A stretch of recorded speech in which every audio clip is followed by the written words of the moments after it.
Kain tayo. Ulam, isda. Tsaka sotang hunsok. Tilapia. Pirito.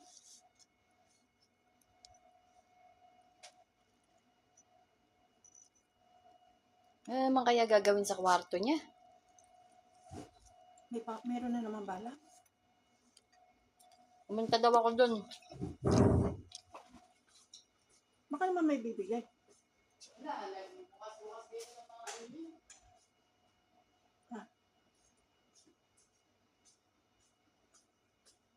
Baka ano?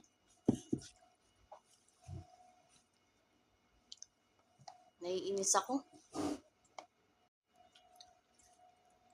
Alam mo namang yan na yung buta, hindi na. Pag kumain, tatawagin.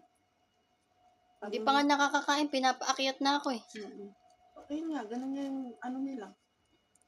Ganun at ganun. Parang naka-ready na kagad. Di pa nga tapos yung isa, meron na kagad. No? Ano ka nga. Mayagamot ka nga. Hindi pa nga nakakasubo eh. Binuksan kagad. Dapat, kung dadali na lang doon na. Huwag nang munang buksan. Doon na lang. Kung malaki na naman yan, bigat, mahirapan ka na naman. Pag akit ko na. Akit ko na. Akal mo. Huwag na yung malaki. Masakit na yung kamay mo. Ang gain lang naman. Ano yun? Nabuhat niya. Yung box ba? Pero may naka-install na dyan. Magaan din yun. Sakay mo lang lahat sa elevator. O, elevator na lang. Para isahan na. Pag akit mo, wala ka ng picture. No. Mag-isip naman siya. Yan, mag-isip.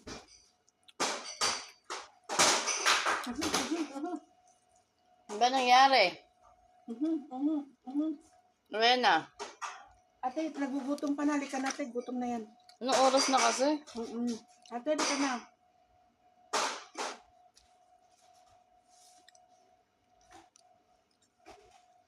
Hindi pa nga sumusubo eh. Pagkatapos mo, umakyat ka na, ha? Hindi ako kumibo. Eh, paano kung di pa tapos?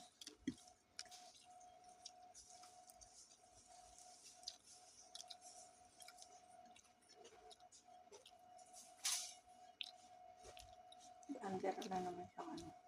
So, ano naman naiisip niya?